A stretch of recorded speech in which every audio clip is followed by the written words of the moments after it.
I do not like it when development projects go into an area and do not include a green space specifically for flora and fauna that have already been there, and also like to actually enrich the area. Like if I were ever to work with a builder or a developer, it would be so hard to make me happy because I would be like, where is the bee area? Where is the wild, flower garden? Where are we planting vegetables as a community? And I think that those are the future communities that I'm at least interested in. Anybody who is doing development like that, please call me. Hi everyone, I'm Sophie, and with Ma Puce à l'Oreille, I'm exploring how to activate communities to care for nature. And in this podcast, I share my ideas, my experience, and I host inspiring people to hear about their vision, their passions, their work. And today I'm with Megan Coite and Cracker Jack, the dog, who's here. He's kind of hiding. He's shy. He's shy, yeah. And Megan is a realtor in the Denver area in Colorado, and she's really passionate about changing her industry to better care for nature and the living world as well as people. And when I talked to her, I was really inspired to hear how passionate she was, and I thought she had interesting things to share, and I just wanted to hear more. So before we dive into the topic of the realtor industry, I kind of wanted to know a little more about who you are, so if you could introduce yourself. And Yes, yeah. Well, I grew up in Southwest Florida, like born and raised in Florida, which not many people are. I grew up as a contractor's daughter. I was like always around him doing projects. My dad was always doing something, and both of my parents were entrepreneurs in a way. My mom had a cleaning business and my dad had a remodel business. So I saw both of them, working for themselves, and the benefits and the cons of that. And when we were living, with lots of animals or in a town that was far away from everything, I really found kind of the rules of supply and demand, if you will. You have to know how much hay you need before you go into town if it's a far drive. And those kinds of things, like those lessons of either how to build a house or how to care for animals, were like really early instilled in me. I didn't travel a lot as a kid, actually, and so in college one of the first things I wanted to do was like go abroad, and my love for travel really brought me to see new architecture and new things that I had never seen before, and kind of that led me to discover real estate in a way. I loved interior design and architecture from an early age, and I decided after getting my advertising degree that I wanted to go into real estate. And it's a really good mix, it kind of takes everything that I love and pushes it all together, and it gives me the opportunity to be an entrepreneur like my parents, and I love that. There's so many facets, like I wear so many hats on a daily basis, whether it's like negotiating or styling a house. There's a lot of different skill sets that I get to bring into it. And I think that the most satisfying part, the part that makes me emotional, is when, folks tell me that they want to purchase a home so that they can start a business and work from home. Or they dream of having a family and, we need a house big enough for a baby. And then just a few years later, like the baby's there and their dreams are coming true, and like there's a crib in that room, and it's so beautiful to watch the chapters of people's lives occur, because that's what real estate is. It's like we're there in these shifting moments, because that's why people buy houses or sell houses, is because their life is changing dramatically in some way, and I think it's important to just like be in front of your neighbors, like build those relationships, because that's how people learn to trust you, and that's what this is all about, and that's like something that we are kind of lacking in the industry. And I really am passionate about changing that. So personally, I decided I don't want to buy a house and depend on the bank, because I feel like I would be tied, and I really care about my freedom of just moving around, and maybe I want to move out and I want to be going somewhere else. So am really not attracted to buying a house right now because it's so much burden and commitment for a long term, and it's almost inaccessible for me as a young person to buy a house because of it's getting unaffordable.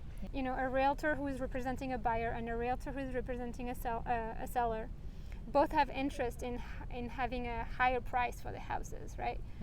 Because then they have higher commissions and stuff like that. So it's kind of like this loop that maybe we're getting into, and it's hard to get out of it. And some people get left out because, you know, maybe their jobs are not good enough to keep up with that prices increase. Yeah. What do you think about this?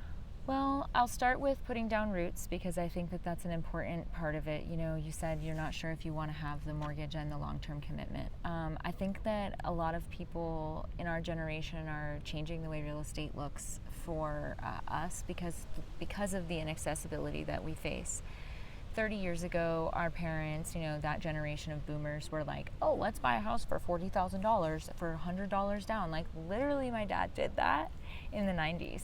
And, you know, he benefited from the growth of that and the, you know, expansion of real estate over time. And now, you know, that house is worth $400,000. Like, it's crazy. And to your point, I think that a lot of folks today don't purchase a home to stay in it for 30 years. You know, we're purchasing homes to grow our wealth and move up.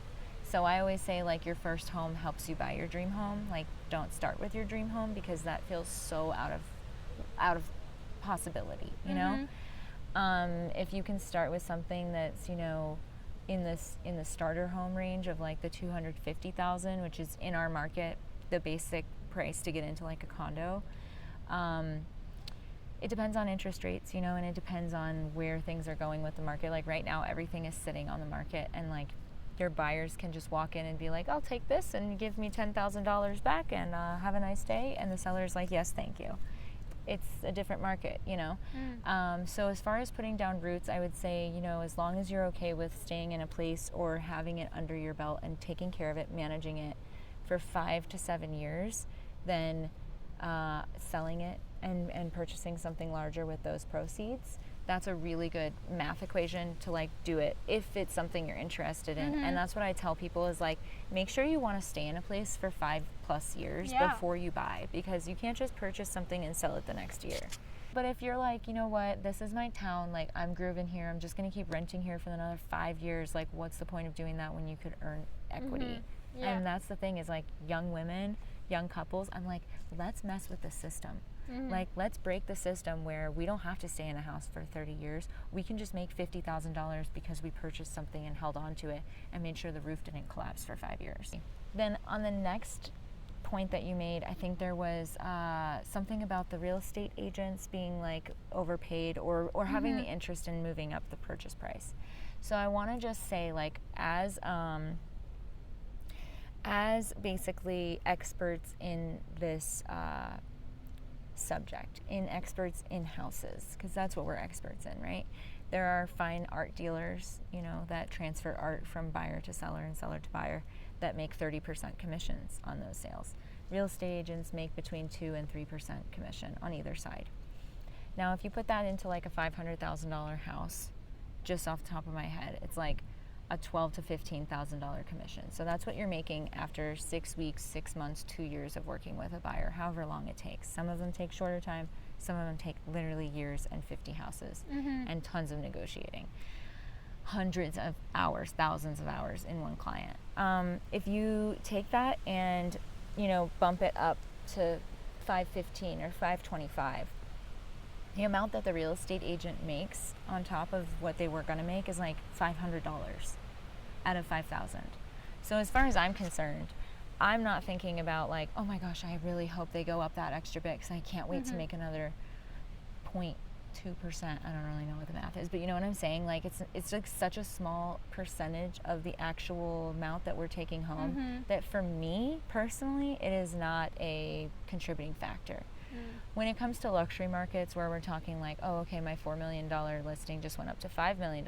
Now we're talking about a $30,000 difference in your commission. And that is something you could potentially be swayed by.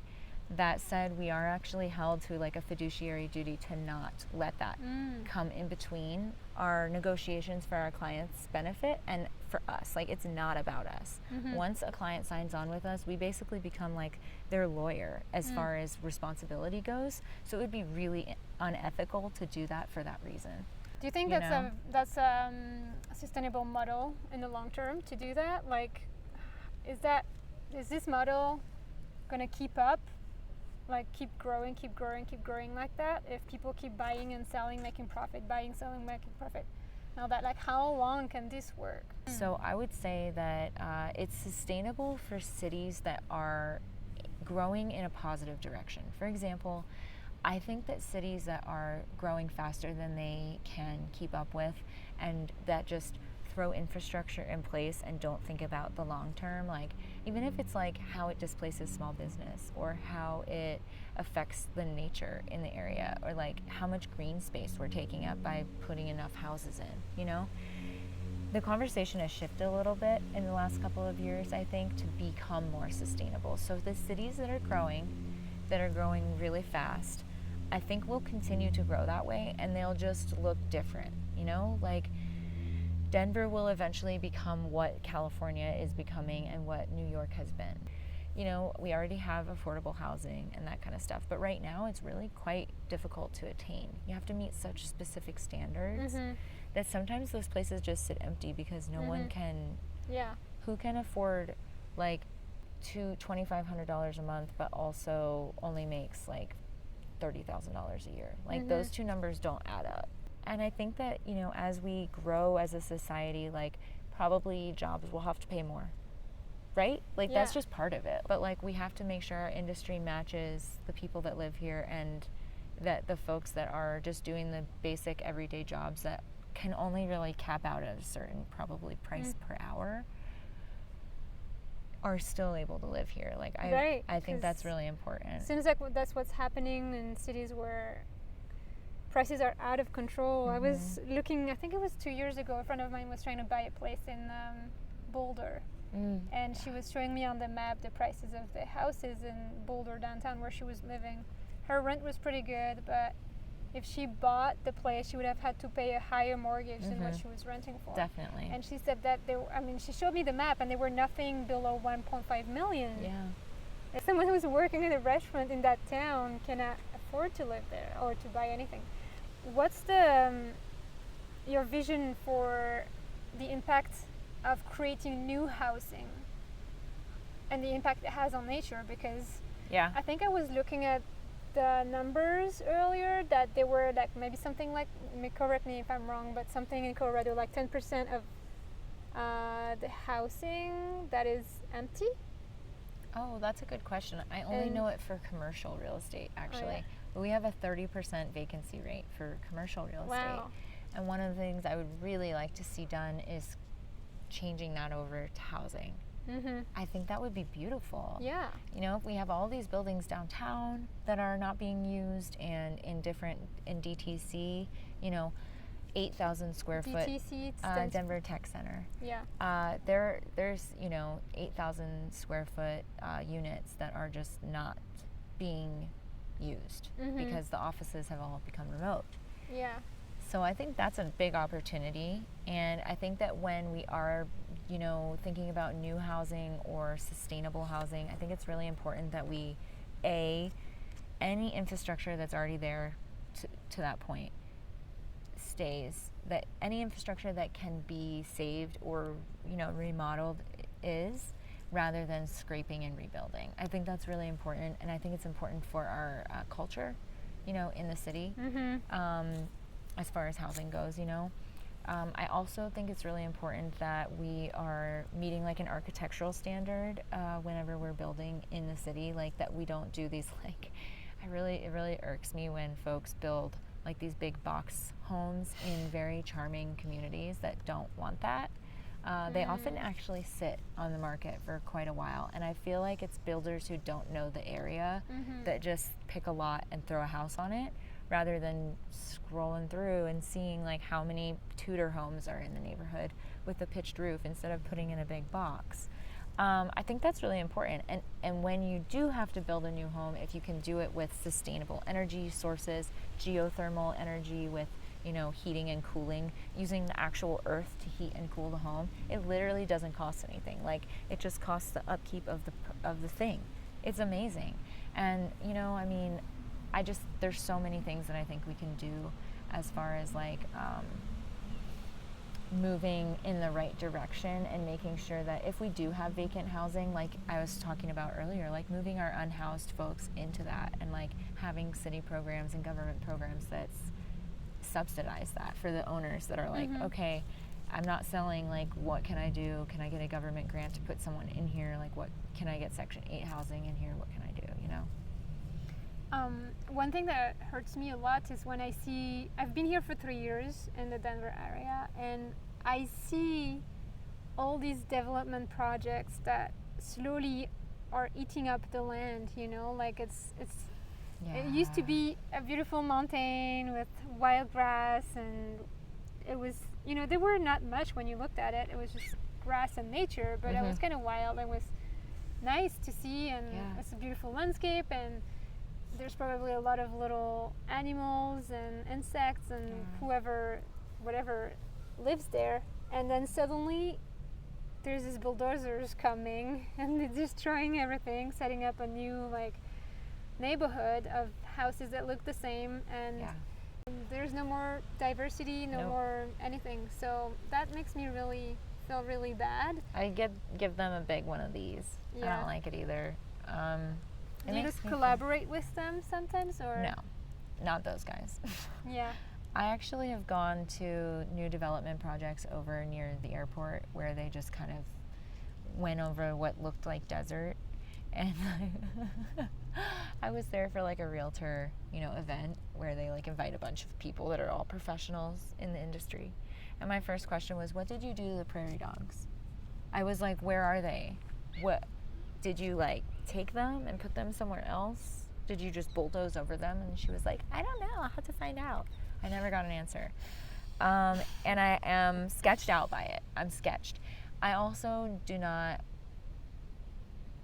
like it when development projects go into an area and do not include a green space specifically for flora and fauna that have already been there, and also to actually enrich the area. Like, if I were ever to work with a builder or a developer, it would be so hard to make me happy because I would be like, where is the bee area? Where is the wild, flower garden?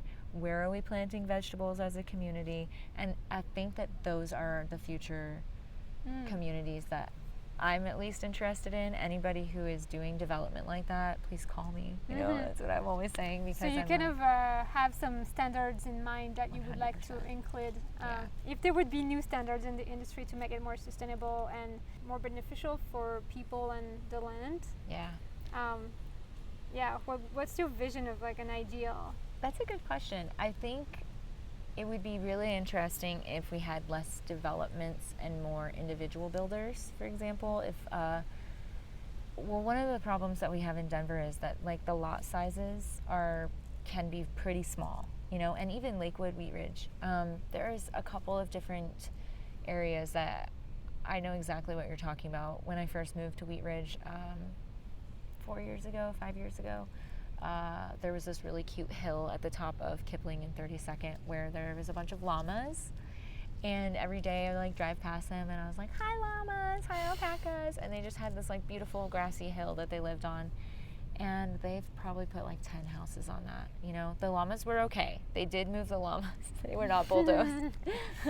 But whatever animals were living there that weren't pets, were probably moved along pretty aggressively. I think one of the things that I would love to see is some stricter guidelines on when those properties are built out. They're split up. Somebody literally had that lot, sold it to a developer and said, okay, you could put 10 houses on this. And they were like, tick, tick, tick, tick, tick, this is this much money. Yes, I'll take it. If they said this is 5 houses on it, there'd be less developers interested because it's less money, right?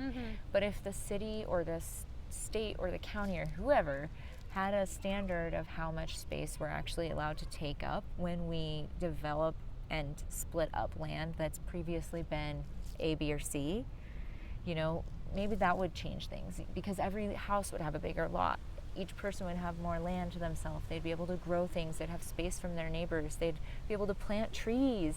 You know, you can't plant trees if the houses are too close together, because then they're too close to the house. Like, so I think, you know, having bigger lots, less houses, because we do need housing, but not at the detriment of our environment.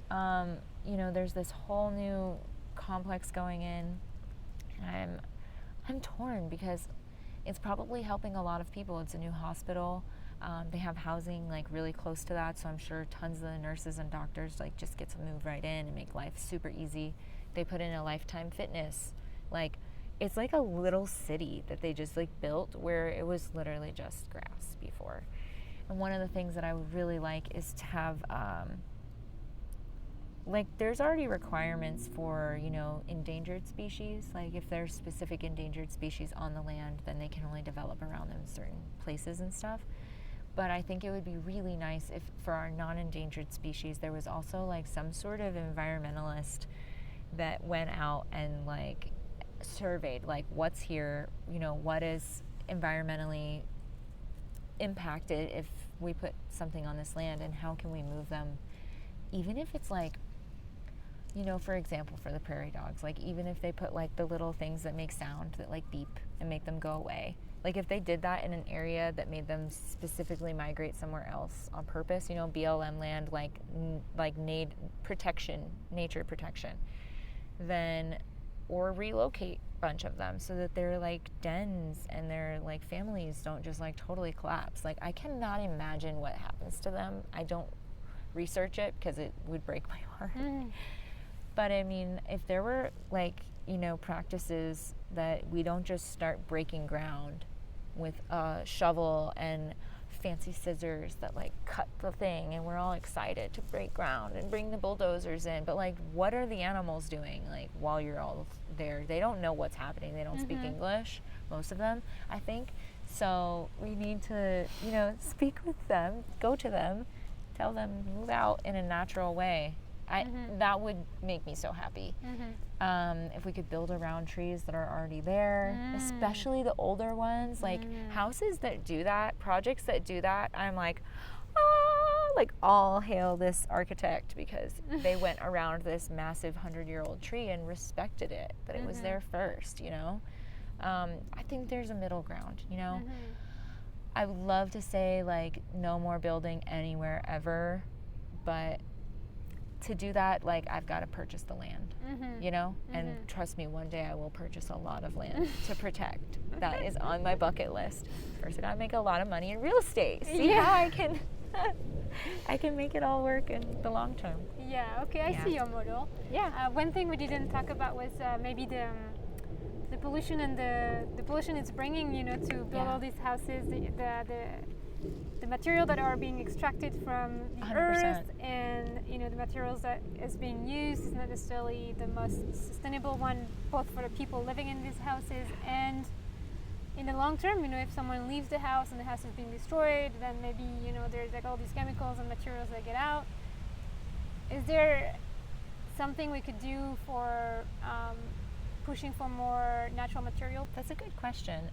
The way that I want to do that is by teaming up with those builders and putting them forward when my clients ask me to build a mountain home. You know, if they're like, hey, I want to purchase land and build something on the land, I'm going to suggest a builder who respects the trees, respects the animals, and builds with nature. You know, like, I think that using like local materials is a really good move. Obviously, we have a ton of invasive trees. I'm not sure if there's any way to build with those, you know? I think that that is like pulling, obviously, the builder together with the materials. You know, that should hopefully be one package that somebody beyond me is able to produce. I just really want to team up with them from a real estate perspective to be able to say, hey, if you're going to add on a room to your house, let's get this person to build it, because they're going to use like bamboo and sustainable materials, or local materials. Even if you can't do sustainable, like, at least go local. And to your point, like, trying not to get the ones that have like forever chemicals, the ones that like never go away, you know, like energy, like you can't destroy it. I don't want to put that kind of carpet in my home, and I hope not to sell homes that do that. It's obviously impossible to control, but when it comes to actually, like, if it were me going out and developing something, I would 100% team up with somebody that's got that focus on, you know, and puts a green roof on the house, and like it's benefiting the earth just as much as it's taking from it. Oh yeah, talking about roof, that brings to my mind the recent hail damage that happened on the house I'm living in, and they just recently redid the roof, and they just tore everything apart. And it's kind of like a petroleum type of plastic. The roof here, unlike where I come from in France, the roofs are made of some type of brick type of material, like tile, brick. And it's very resistant. We've never ever changed the roof for like 30 years. And here in Colorado, it seems like people almost do that every 2 or 3 years because of a hail damage, and it's so weak. It's made of plastic. It's like, what the heck? What's going on with the roof situation in Colorado? I mean, I understand maybe it's a whole industry, because I feel like there's a whole system set up with insurance and everything. But I'm wondering if there would be some more durable and natural materials. How often do you get hail in France, where you lived? We had some big ones, like some tiles that were maybe 100 years old were really affected because they were getting really old by hail damage that had like balls like this big. But that was really in the city next to my home, my family home. But the family home, it didn't really have, maybe there's like some little impacts, but it didn't really have anything. Okay, I have to look it up because I know it's very expensive. It's probably like 6 times the price. And a regular roof in America is like 40 grand. You know, I'm just making up these numbers, but it's expensive. It's at least twice the price, you know? So I'd love to get back to you on that answer. We definitely have a hail central valley here that we've created with our little town. That brings to my mind something else, is the durability and, you know, the investment that we make to build houses for future generations, you know, like how long are these houses that are currently being built last before we take them down, you know? Yeah, my husband is German, so the houses there are like built out of concrete. Yeah. And we laugh like when we drive past, you know, new build communities that are just literally plywood. Like it's entirely made out of wood. And I'm like, did we learn nothing from like the fires of San Francisco or Chicago, where like everything was made out of wood and that was a bad idea? Remember when we did that? And now we live in like a fire zone and we're not building out of like fire resistant materials. Like coming from a hurricane area, I was always asking myself, like, why are we just getting to the bare minimum? Why is like the building code for like category 4 hurricanes when we literally get category 5 here? Like the building codes don't match the actual nature, and I don't understand why. When I bought my house, I was so excited because the builder was from California, so our foundation is built for earthquakes, which we don't have in Colorado. So I was like, cool, we're good. Like we built over what we needed, and therefore no matter what happens in Colorado in 50 years, like that house is going to be standing, you know? And I think that it's really silly to me that we don't have more tire homes, or, you know, like sandbag homes that will withstand fire and flood and all kinds of other things, all kinds of hurricane, you know. They're building them in other countries, and the labor is intensive, but have you ever seen a tire home? No. Oh yeah. In New Mexico there are some, right? Yeah. They're very Adobe-esque because basically they're built with used tires. You would love this. You pack it with like cement and old cans, trash. Put the trash in the house. You build the house out of this, and then you stucco the outside to make it basically this Adobe. But they're beautiful. I mean, you can put like wine bottles to make little windows, you know, and like have the glass shining through with a different color. They're gorgeous, and I genuinely don't understand why what is the cap on that. I think it's got to be cost. I don't think it's as cost efficient, but I feel like people would pay a lot for like a smaller space. You know, we're already paying $600,000 for a house. Yeah. Like if you're ready to build and you do it with sustainable materials or with a sustainable builder, I'm just so excited to know like what the future holds with climate change and all of the things that are being discussed right now. You know, whether or not we're going to see some improvements in like LEED certified homes, you know, which is basically just like making sure that they have like some sort of renewable energy source that kind of like cancels out their energy. And then they're also usually built with really sustainable materials. So like obviously any kind of LEED certified building, I'm always like, go for it, like do it, you know. That's cool. One thing that I understand from your perspective is that you see that, I mean, it's inherent to your industry, but a lot depends on the government's decision making, the codes that they come up with, you know, the standards that are pushed, the laws that are voted, you know, all that is like very centralized decision making to make a change. But I know you're doing some things yourself at your own level to change things, especially on the environmental aspect, like just, you know, questioning and challenging these developers about the furry dogs. I love this, but I know there are some other things that realtors can do to kind of influence change in their industry. What would you recommend to some other realtors to do, just like some things that maybe you do? I would say definitely question everything. You know, that's something that I kind of apply throughout life. Just because something looks beautiful and shiny doesn't mean it's well built. Doesn't mean it was built with proper, you know, even to some degree, like proper labor laws. You know what I mean? I think that teaming up with specific companies, if you are going to be a real estate agent who works for developers, or if you work with investors that do flips, like encouraging them to keep the charm of the older homes and just kind of improve them, and maybe improve them with sustainable materials. I would say, you know, like house projects also, like if their clients come to them and ask them like, how should I remodel my kitchen, or how should I do this or that, it's like, consider Facebook Marketplace. Like if you can get used items and reuse them, I would 100%, you know, recommend that if you're like remodeling a room over purchasing brand new. You know, just little things like that we can do on the local level, purchasing gifts from local shops, and then, you know, giving back to those folks that are like literally makers in our town and that didn't have to ship from China or wherever. Think about that, like a candle, you know, just the difference of like buying a candle here, it's $10 more. It's literally $10 more. But you know that it's like the back of somebody you met is the back that made it, you know, and you're putting money in their bank account so they can pay their rent in the same town as you and make this town cool. Those are the kinds of things that we can do. And if you're a real estate agent who gives gifts, like don't buy gifts off of like Amazon. Like don't do that for your clients. Go local, buy local, because that's who needs your support. And it also like, it just is like a check, win, win, win. I think that it's really important for us to be able to use our voice and use our, like, even just social media, you know, presence. For a long time, my dad and I and my husband were going out and doing these river cleanups just ourselves, you know.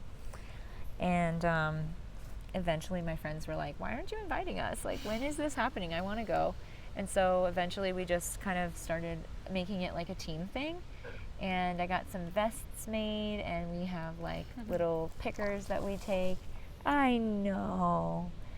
And we get together probably 5 or 6 people each time, and we get hundreds of bags of trash out of the river, you know, over the last couple of years. So it's been really rewarding.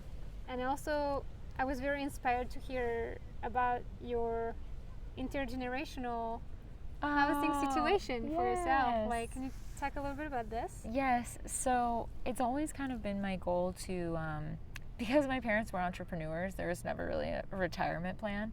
And I kind of figured that out pretty early. Like, I was probably like 10 when I was like, I should probably go to college so that I can, like, you know, figure out where mom and dad are going to live one day. And that was sort of my, like, life so mission. nice. You know, I thought one day we'll probably live very close to each other, if not together, and then we can just like kind of do the communal living thing. Like it's always sort of been a dream of mine to continue to learn from them in my adulthood. And I think a lot of families, you know, if you get along, you probably want to live close together. My husband's family is definitely like that, but they're all in Germany, so we go back as often as we can. But it is really nice to be able to say, you know, now that my dad is here, I'm so much more involved in his life. I'm learning from him every day, and we have a really fun connection. You know, like he is the home builder and the home remodeler, and I'm a real estate agent. So whenever my clients go on tour, you know, he can come in and say like, this is how much a kitchen will cost, and this is how much a bathroom remodel will cost, and you can do this project yourself. I've got the tools. And then after they move in, he helps them like do little projects and learn things. And so he's kind of like everyone's dad. He's got like the parents' stamp of approval on the house, right? For my sellers, he goes in and touches up the house if there's like, you know, holes in the wall after they take down furniture, or he's even laid tile in the laundry room just to like make sure it looks really, really beautiful. Whatever it takes to make sure that the house shows in its best light, he helps me accomplish that, and he brings a really, really fantastic like eye on that. And then when it comes to like our house, I get to learn from him. He just taught me how to drywall. Like not a lot of 30-year-old women know how to drywall, and now I can say I do, you know, and I'm so grateful for that. We lost my mom in 2019, and you know, I think that she would be really, really happy to know that he's here and that he's thriving. You know, he's really thriving, and so am I, thanks to him. Whenever anything goes wrong, my husband and I are like, what's Dad say? Like, what should we do? And so it's really nice to have that wisdom.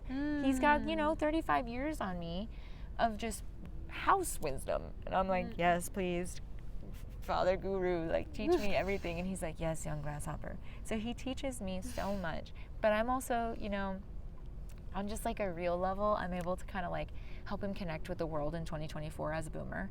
Like I'm like, hi, yes, we don't say that anymore. Or this is how we talk to women, Dad. And he's like, okay. And so I'm training him, is what I say. So we benefit each other. You know, my husband is a fantastic cook, and he just is like, he feeds us all. You know, he makes sure we're fed. And it's just kind of a fun dynamic. You know? Everybody has a role. Everyone in the community, has a role in the house, and exactly. Yeah, that's really inspiring. Thank you. He's a very specific kind of dad, and I'm lucky that I have that kind of dad, because it's easy to live with him when it comes to like everyday things. You know, there's certainly quirks, and it's taken some time to get used to it. And like we've probably lived together for 4.5 years, and so it's like I moved out when I was 17, you know, and we moved back in together when I was 27. So it was 10 years apart where I was like becoming a woman and becoming myself. And then he moved in and he's like, oh, you're grown. And I'm like, oh, I'm grown.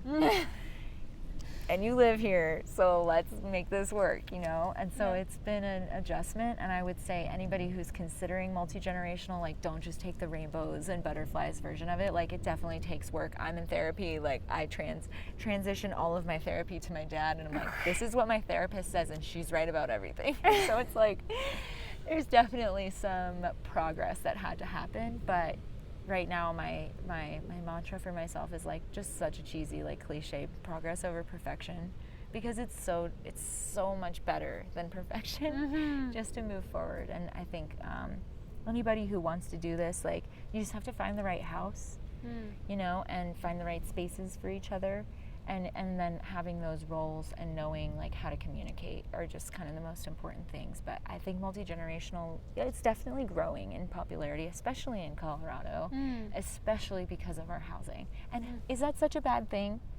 You know, housing got expensive and people had to move in with family. Is that that's terrible, Sophie? A good consequence of silver lining. Yeah. Silver lining. Yeah, I'm that's not really mad. great. Yeah, that's really great. One of my last questions is, if you know any collective initiatives that work on improving the sustainability of the housing industry, and, you know, bringing new practices, just like everything we've talked about, and just putting forces together, because you shared about what everyone can do on an individual level, we understand that a lot of it is centralized on, the political state level. But there could be an in-between of like collective force that gather together, just like what you were building with your network of builders. Yeah. But if do you know any other type of collaborative groups that come together and try to improve?